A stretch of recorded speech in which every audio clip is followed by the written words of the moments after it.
Hello दोस्तों, राधे राधे सभी को। स्वागत है आपका हिंदी टीचर्स एकेडमी में। हम उपस्थित हैं आपके सामने एलटी का 8 नंबर का प्रैक्टिस पेपर लेकर। आज हम 8वें नंबर का प्रैक्टिस पेपर अपना सॉल्व करेंगे। और किसी ने पूछा था कमेंट बॉक्स में कि संस्कृत में कारक सूत्र नहीं आते, कैसे याद करें। तो मैंने उस पर शॉर्ट्स वीडियो बनाई हुई है, आप वहाँ से जाकर के उसे 2-3 बार सुनेंगे तो याद हो जाएगा आपको। बहुत आसान है, बस लगता ही है कि संस्कृत कठिन है, कैसे याद करें, समझ नहीं आती। ऐसा कुछ नहीं है, संस्कृत बहुत आसान है, थोड़ा सा समझने की बात है, बाकी सब उसी में छिपा रहता है। जैसे समझने की कोशिश करेंगे सब समझ में आने लगेगा। और पेपर में ज़्यादा प्रश्न भी नहीं आएंगे संस्कृत से, घबराएं नहीं। आएंगे तो वो आप लोग सही कर लेंगे, ठीक। इतना ज़्यादा कठिन नहीं आएगा संस्कृत से प्रश्न, उससे आपको घबराने की ज़रूरत नहीं है, ठीक है। तो चलिए अपने प्रश्नों को हम शुरू करते हैं। पहला प्रश्न है, हिंदी साहित्य के प्रथम काल को आदिकाल नाम किसने दिया? एक मिनट।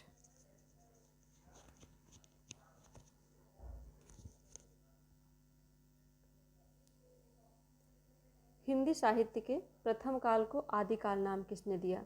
तो आदिकाल नाम दिया था हजारी प्रसाद द्विवेदी ने। अगला प्रश्न है, वह हृदय नहीं पत्थर है जिसमें स्वदेश का प्यार नहीं। यह प्रसिद्ध काव्य पंक्ति निम्नलिखित में से किस कवि द्वारा रचित है? तो वह हृदय नहीं वह पत्थर है जिसमें स्वदेश का प्यार नहीं, ये लिखा था गया प्रसाद शुक्ल सनेही जी ने। तीसरा प्रश्न है, भट्ट नायक का भुक्तिवाद किस दर्शन पर आधारित है? तो भट्ट नायक का जो भुक्तिवाद है वो सांख्य दर्शन पर आधारित है। इनमें से बादल का पर्यायवाची शब्द नहीं है, बताना है कि कौन सा पर्यायवाची बादल का नहीं है। तो जलद हो जाएगा, मेघ भी हो जाएगा, वारिद भी हो जाएगा, लेकिन जलद ही नहीं होगा। जलद ही किसका होता है? समुद्र का, ऑप्शन बी। आचार्य रामचंद्र शुक्ल ने हिंदी साहित्य का इतिहास के आधुनिक गद्य साहित्य परंपरा का प्रवर्तन के अंतर्गत प्रथम उत्थान की कालावधि निर्धारित की है। शुक्ल जी का जो हिंदी साहित्य का इतिहास है उसमें जो आधुनिक गद्य साहित्य का परंपरा का प्रवर्तन है उसके अंतर्गत प्रथम उत्थान की कालावधि क्या मानी है? तो उन्होंने मानी है प्रथम उत्थान की कालावधि संवत 1925 से 1950 विक्रमी। संवत में देखें तो 1925 से 1950 विक्रमी, और ईस्वी में देखें तो सन 1868 से लेकर के 1893 ईस्वी तक मानी है, ठीक। छठे नंबर का प्रश्न है, रचना काल की दृष्टि से निम्नलिखित कविताओं का सही अनुक्रम बताना है। इनका क्रम लगाना है हमें। तो सबसे पहले तो आ जाती है हमारी सरोज स्मृति। कब आती है सरोज स्मृति? 1935 में। असाध्य वीणा 1961 में। अंधेरे में मुक्तिबोध की 1964 में। और जो पटकथा है धूमिल की ये है 1972 में, ठीक। तो सरोज स्मृति निराला की 35 में, अज्ञे की असाध्य वीणा 61 में, मुक्तिबोध की अंधेरे में 1964 में, और धूमिल की पटकथा 1972 में। आगे हिंदी साहित्य का अतीत, भाग 1 और 2, 2 भाग हैं इसके। इस साहित्य इतिहास ग्रंथ के लेखक कौन हैं? तो हिंदी साहित्य का अतीत लिखा था विश्वनाथ प्रसाद मिश्र ने। 8वें नंबर का प्रश्न है, कौन सा शब्द गंगा का पर्यायवाची नहीं है? जाह्नवी ये तो है, देवापगा ये भी है, सुरसरी ये भी है, लेकिन सरिता किसका है? सरिता नदी का है।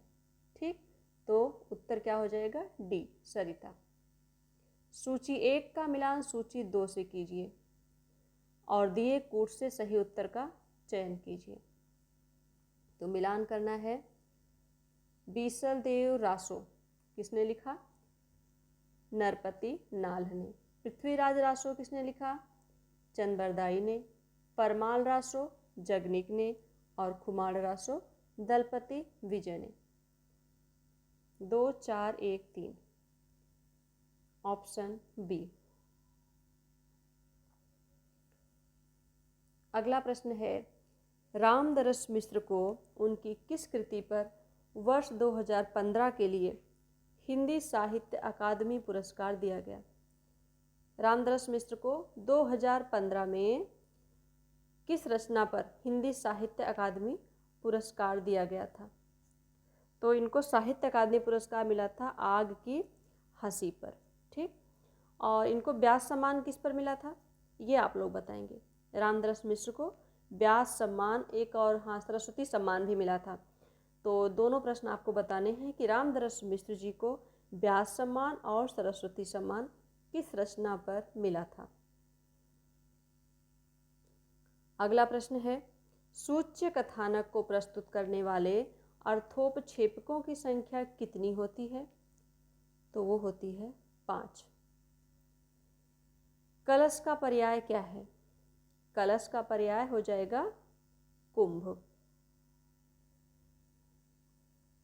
आगे देखेंगे, संवत 1375 से 1700 तक के साहित्य में कौन सी भावधारा परिलक्षित होती है? तो संवत 1375 से 1700 तक भक्ति काल चलता है।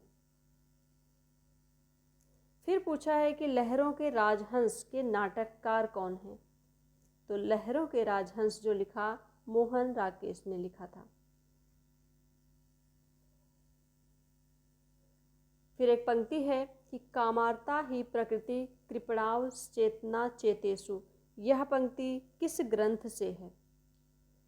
तो यह पंक्ति ली गई है मेघदूतम से।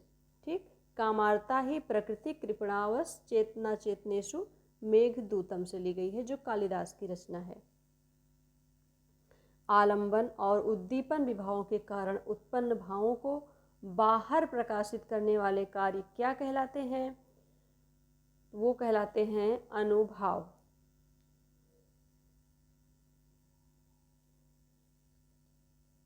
अगला है, पर्यायवाची की दृष्टि से एक युग्म अशुद्ध है।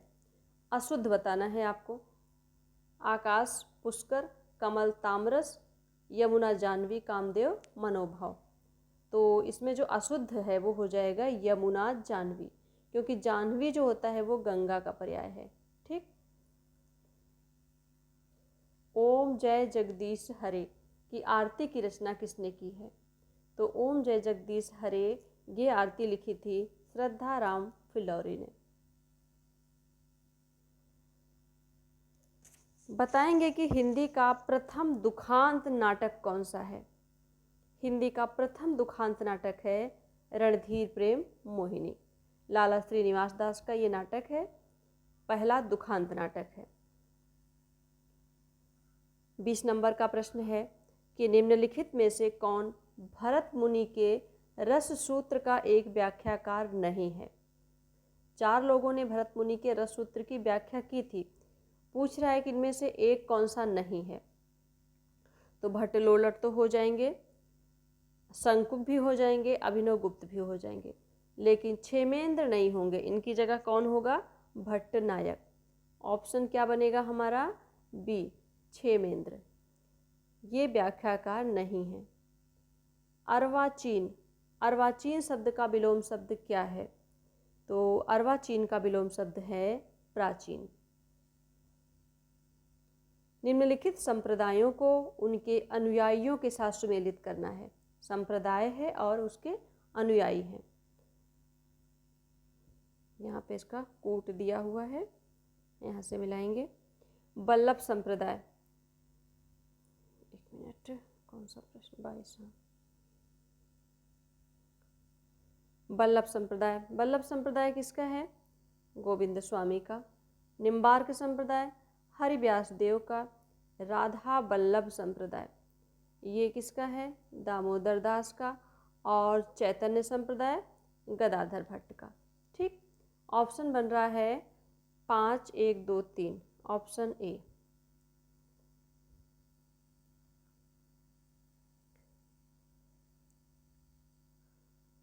आगे है अंजू दीदी किस विधा की रचना है? तो अंजू दीदी ये है नाटक। किसका नाटक है? अस्क जी का। उपेंद्र नाथ अस्क का नाटक है अंजू दीदी। वर्णिक छंदों में किसका विचार होता है? तो वर्णिक छंदों में वर्णों का विचार होता है। जिस काव्य पंक्ति में प्रयुक्त किसी एक ही शब्द के एक से अधिक अर्थ हों, उस पंक्ति में कौन सा अलंकार होता है? एक ही शब्द के एक से अधिक अर्थ हों, वहां पर हो जाएगा श्लेष अलंकार। रैदास किसके गुरु थे? तो रैदास जो है वो मीराबाई के गुरु थे। आते हैं 27 नंबर पर। पूछा है कि प्रकाशन के अनुसार नाटकों का सही अनुक्रम क्या है? इनका क्रम लगाना है। तो देखते हैं क्रम क्या बनेगा। कोर्ट मार्शल किसका है? स्वदेश दीपक का है। ये आता है 1991 में। एक मिनट, कोर्ट मार्शल 1991। कबीरा खड़ा बाजार में ये है 1981 में। कथा एक कंस की ये है 1976 में।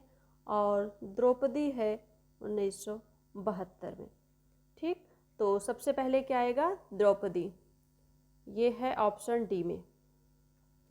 द्रौपदी सुरेंद्र वर्मा की 1972 में।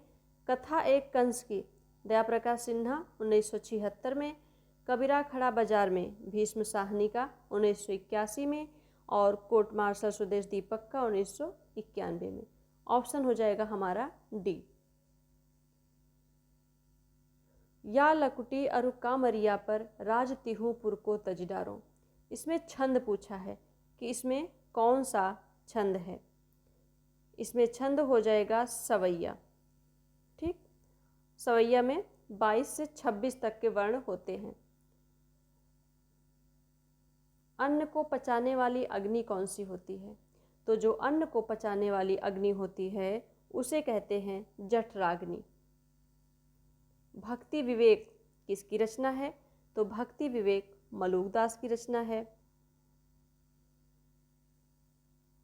फिर है कि जय वर्धमान नाटक के लेखक कौन हैं? जय वर्धमान नाटक लिखा डॉक्टर राम कुमार वर्मा ने। कनक कनक ते 100 गुनी मादकता अधिकाय कौन सा अलंकार है? तो ये तो बचपन से रटा हुआ है कि ये यमक अलंकार है। समस्त पृथ्वी से संबंध रखने वाला क्या कहलाता है? तो जो समस्त पृथ्वी से संबंध रखने वाला होता है उसे सार्वभौमिक कहते हैं। चित्रावली किसकी रचना है? चित्रावली उस्मान की रचना है। कौन ललित निबंधकार नहीं है? चारों में बताना है कि कौन ललित निबंधकार नहीं है। तो हजारी भी हैं, कुबेरनाथ राय भी हैं, विद्यानिवास मिश्र भी हैं, लेकिन शुक्ल जी ललित निबंधकार नहीं है। Option B. भाषा के संबंध में असत्य कथन कौन सा है? तो असत्य कथन है भाषा पैतृक संपत्ति है। यही असत्य हो जाएगा, क्योंकि भाषा पैतृक संपत्ति नहीं है बल्कि ये सामाजिक संपत्ति है। महाकवि कालिदास किस अलंकार के लिए प्रसिद्ध हैं?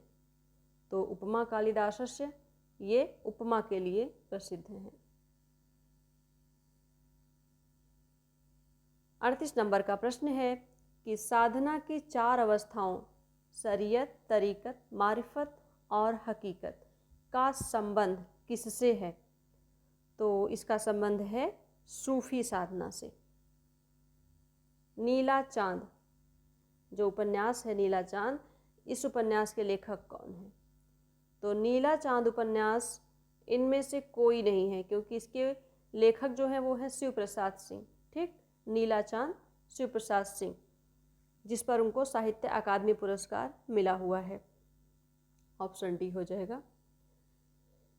देवनागरी लिपि में स्वर वर्णों की संख्या कितनी है? तो देवनागरी लिपि में स्वर वर्णों की संख्या है 11। विनय पत्रिका किस भक्ति काव्य परंपरा की रचना है? तो विनय पत्रिका जो है वो किसकी है? तुलसीदास की है, तो ये आएगी राम भक्ति काव्य परंपरा में। प्रेमचंद के निम्नलिखित उपन्यासों को रचना वर्ष के सिलसिलेवार लगाना है। गबन, गोदान और सेवा सदन।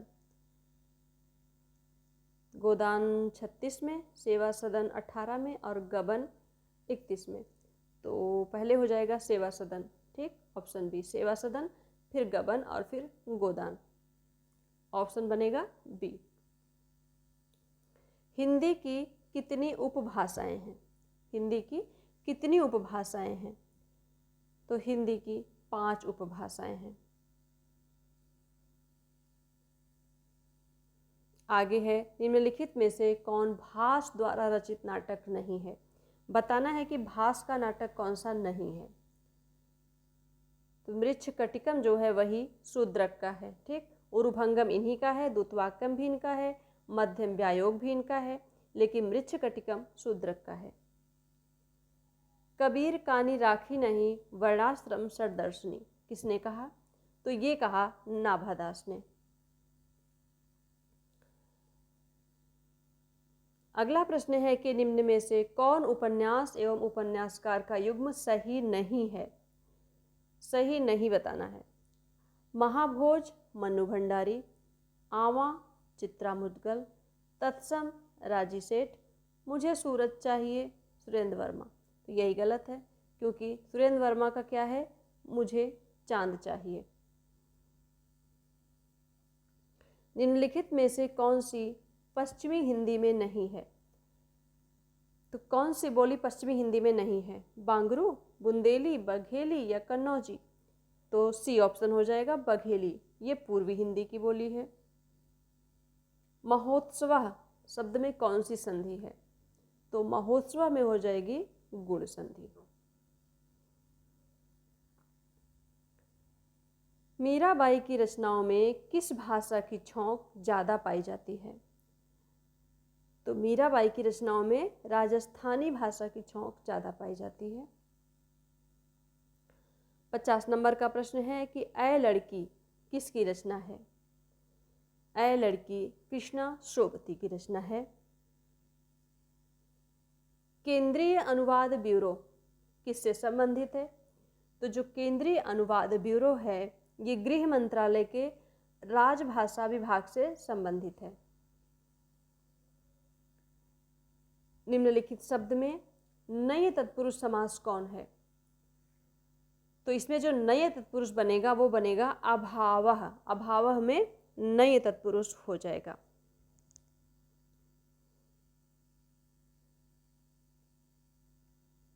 दृष्टिकूट पदों की रचना किस कवि ने की है? तो दृष्टिकूट पदों की रचना सूरदास ने की है। साहित्य लहरी में इन्होंने दृष्टिकूट पदों की रचना की हुई है। अगला प्रश्न है कि निम्नलिखित कहानियों का सही अनुक्रम कौन सा है? इसमें भी हमें क्रम बताना है। कफन, कफन का प्रकाशन कब होता है? 1936 में। वापसी 1960 में। पुरस्कार प्रसाद की 1912 में। निर्वंशिया, राजा निर्वंशिया 1957 में।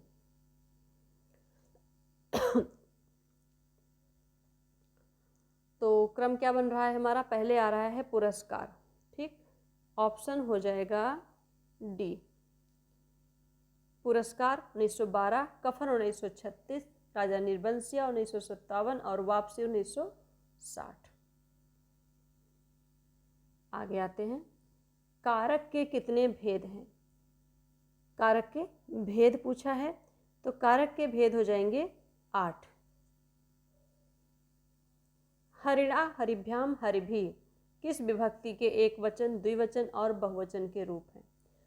तो जो हरिणा हरिभ्याम हरिभी है ये तृतीया विभक्ति का एक वचन, द्विवचन और बहुवचन है। हित 84 के रचयिता कौन है? तो हित 84 के रचयिता हैं हित हरिवंश। अपादान कारक किस वाक्य में है? तो अपादान कारक हो जाएगा ए में, वृक्ष से पत्ते गिरते हैं। जहाँ पर अलग होने की बात आए वहाँ पर अपादान कारक हो जाता है। युष्मत शब्द का षष्ठी एकवचन में रूप बताना है। युष्मत शब्द का षष्ठी एकवचन क्या होगा? तो वो हो जाएगा तव, तव युवयोः युष्माकम्। गंगा लहरी किसकी रचना है? तो गंगा लहरी पद्माकर की रचना है। झबरा कुत्ता प्रेमचंद के किस कहानी का पात्र है? तो झबरा कुत्ता जो है वो पूस की रात का पात्र है। 62 में कवि का स्त्रीलिंग बताना है आपको। कवि का स्त्रीलिंग क्या होगा? तो जो शुद्ध बनेगा वो होगा कवयित्री, ऑप्शन सी। पठ धातु परस्मैपदी लृट लकार के उत्तम पुरुष एक वचन का रूप क्या होगा? पठ धातु का लृट लकार उत्तम पुरुष। पठिष्यामि, पठिष्यावः, पठिष्यामः क्या हो जाएगा? बी, पठिष्यामः।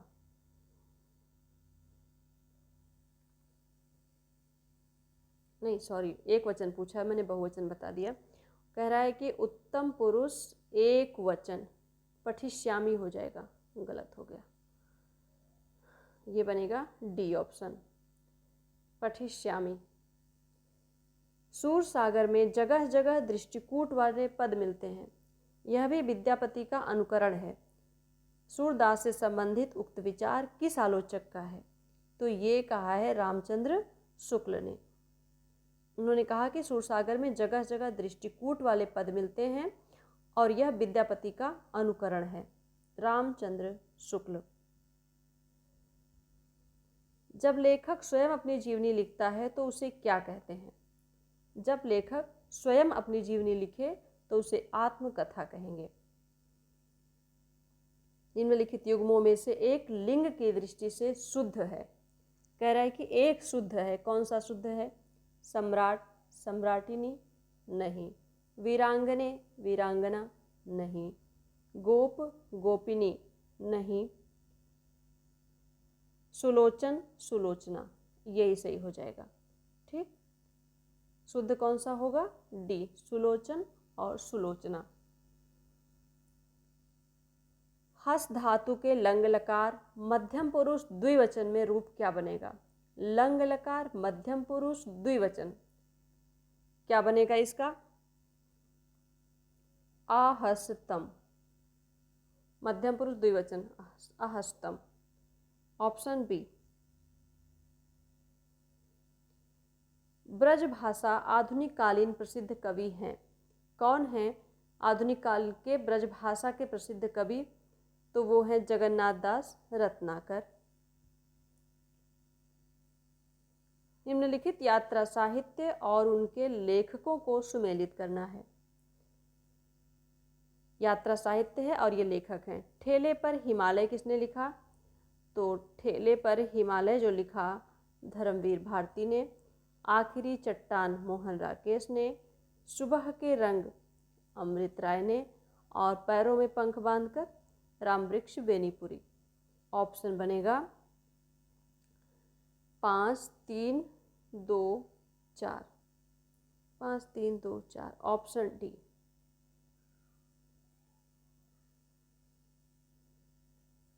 फिर पूछा है कि विद्यालय का सही संधि विच्छेद कीजिए। सही संधि विच्छेद हो जाएगा इसका विद्या प्लस आलय। कर्मणा यमभिप्रैति स्वस्ति, इसका कारक कौन सा होगा? तो इसमें कारक हो जाएगा कर्मणा यमभिप्रैति स्वस्ति संप्रदानम। भारतेंदु के अनुसार हिंदी नई चाल में कब ढली? 1873 ईस्वी में। दंडी के काव्य शास्त्रीय ग्रंथ का क्या नाम है? तो दंडी के काव्य शास्त्रीय ग्रंथ का नाम है काव्यादर्श। अगला प्रश्न है कि किस शब्द में विसर्ग संधि है? विसर्ग संधि किस शब्द में होगी?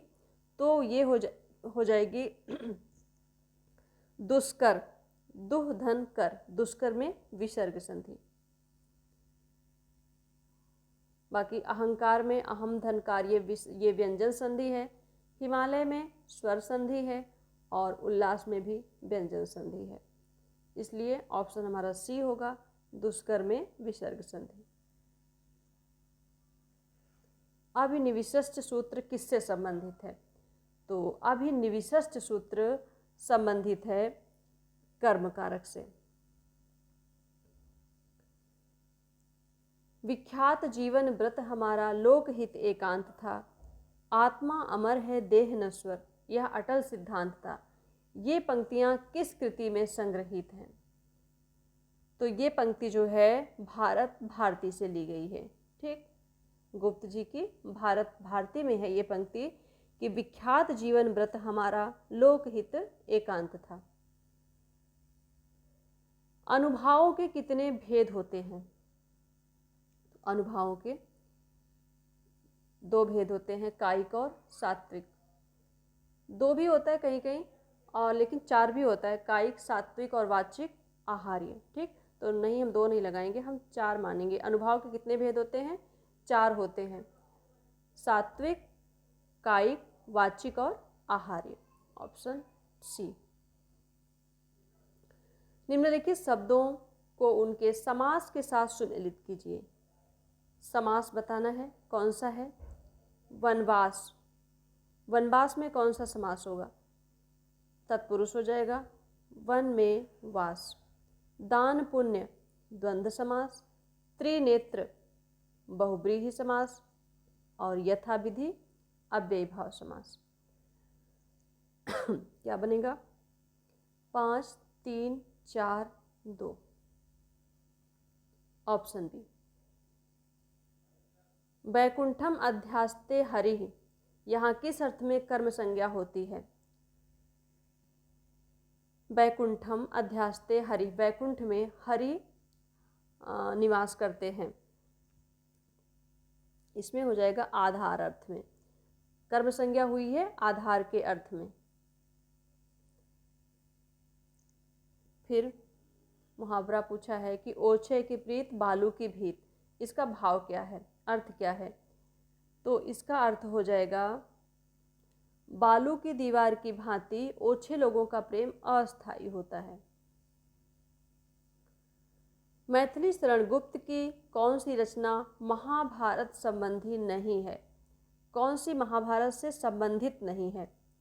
तो शक्ति, शक्ति जो इनकी रचना है वो महाभारत से संबंधित नहीं है। बाकी ये तीनों हो जाएंगी, वन वैभव, वक संहार सॉरी, और सैरंध्री। कब नहीं, ये हो जाएगा वक, यहाँ पे वक है।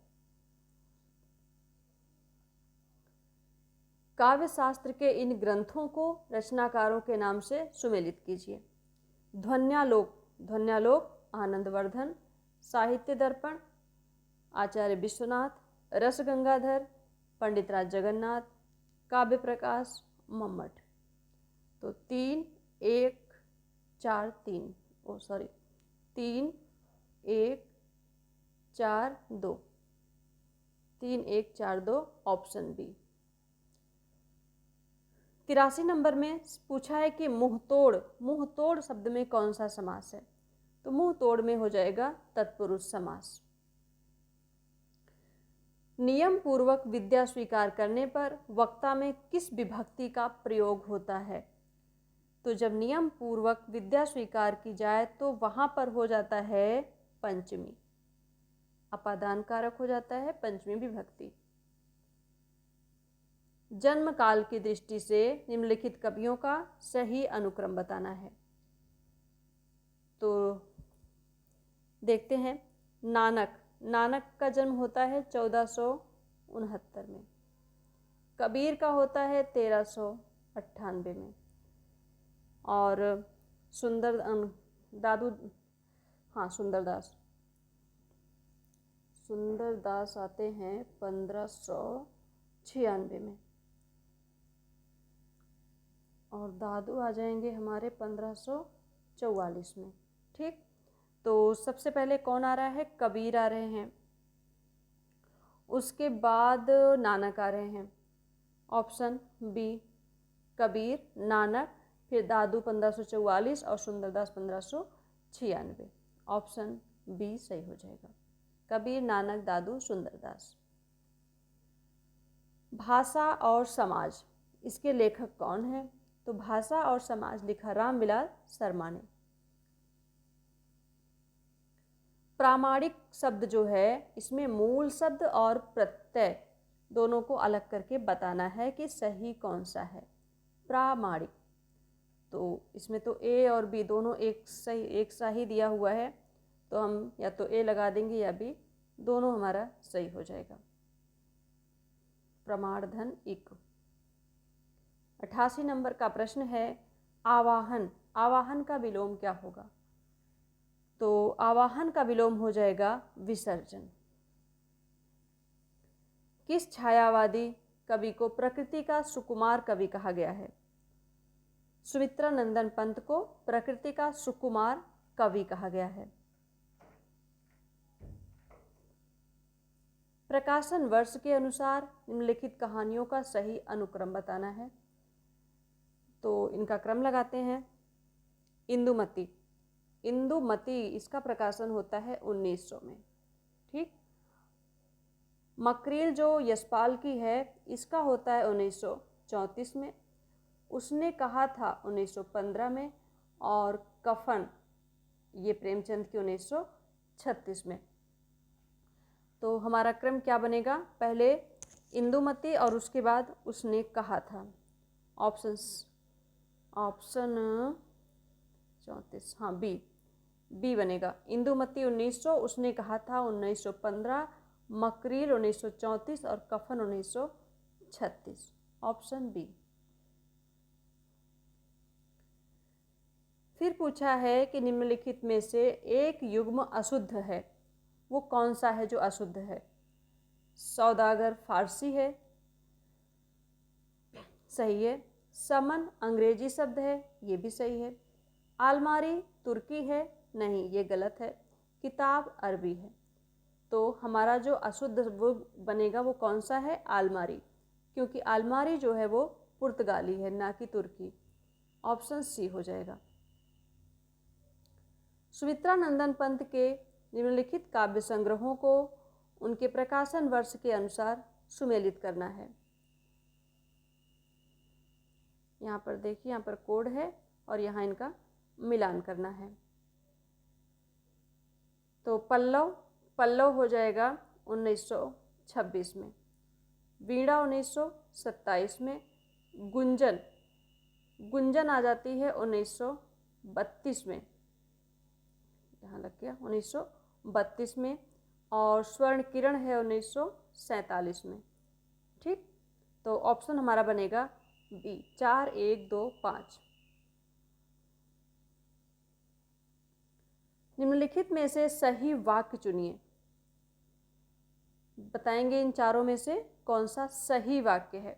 श्री कृष्ण के अनेकों नाम हैं, गलत है क्योंकि अनेकों नहीं होगा। आपका पत्र सा धन्यवाद मिला, ये भी गलत है। आपका पत्र मिला धन्यवाद। श्री कृष्ण के अनेक नाम हैं, हाँ ये सही है। बंदूक एक बहुत ही उपयोगी शस्त्र है, ये भी गलत है क्योंकि बंदूक अस्त्र होता है। ठीक। तो ऑप्शन हमारा हो जाएगा सी।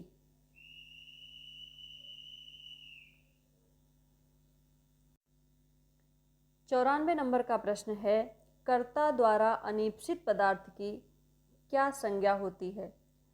तो कर्ता द्वारा अनीप्सित पदार्थ की संज्ञा जो होती है वो कर्म संज्ञा होती है।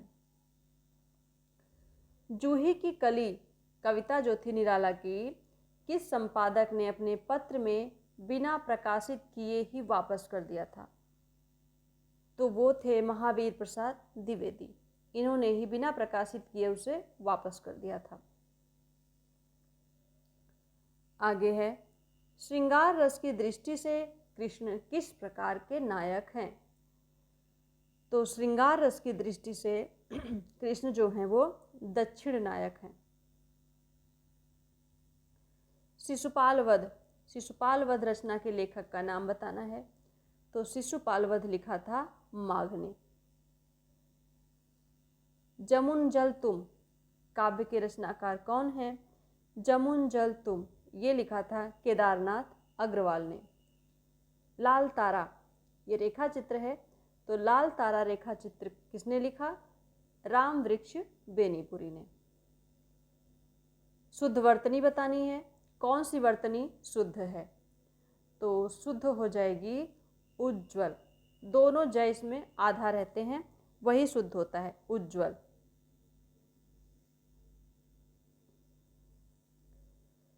एक 101 नंबर, शुद्धम वाक्यम अस्ति, शुद्ध वाक्य बताइए। तो इसका हो जाएगा रजकस्य वस्त्रम ददाति, धोबी को वस्त्र देता है। बाल मुकुंद गुप्त रचित निबंध संग्रह का नाम क्या है? तो बाल मुकुंद गुप्त का जो निबंध संग्रह है वो है शिव शंभू के चिट्ठे।